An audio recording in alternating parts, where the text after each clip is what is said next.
Praise the lord. ఈరోజు దేవుని వాగ్దానం కీర్తనల గ్రంథము 91వ అధ్యాయము 11వ వచనము. నీ మార్గములన్నిటిలో నిన్ను కాపాడుటకు ఆయన నిన్ను గూర్చి తన దూతలను ఆజ్ఞాపించును.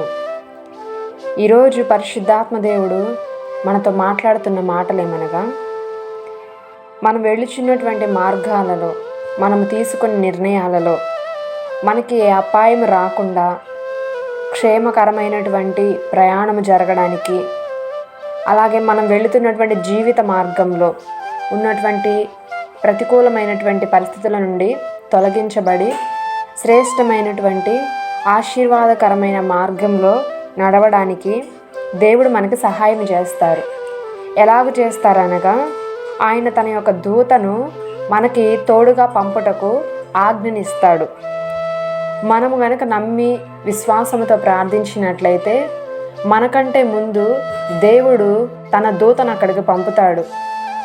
మనం వెళ్ళే ప్రయాణాలు కానివ్వండి, ఇప్పుడు మనం ఒక ప్రత్యేకమైనటువంటి అవసరత కొరకు వెళుతున్నప్పుడు అక్కడ మనం వెళ్ళే గమ్యస్థానంలో ఏమైనా ఇబ్బందికరమైన పరిస్థితులు కనుక ఉన్నట్లయితే తన దూతను పంపి దేవుడు ముందుగా దానిని మనకి అనుకూలంగా మారుస్తాడు. అది మన విశ్వాసం మీద ఆధారపడి ఉన్నది.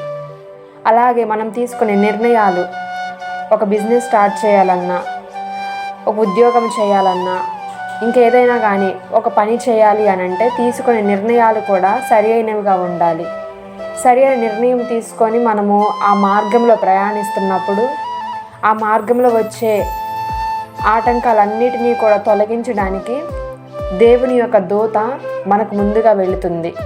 కాబట్టి మనం ఈరోజు విశ్వాసముతో మన కొరకు ఒక దూత సిద్ధపరచబడి ఉన్నది అన్న విశ్వాసముతో మనం ప్రార్థించినట్లయితే తప్పకుండా దేవుడు తన దూతను మనకి పంపించి మన ముందున్నటువంటి అడ్డుబండలను, అవరోధాలన్నిటినీ కూడా తొలగించి మెట్టగా ఉన్నటువంటి ప్రతి స్థలమును కూడా దేవుడు సరళము చేసి ఆశీర్వాదకరమైన మార్గమందు నడిపిస్తాడు.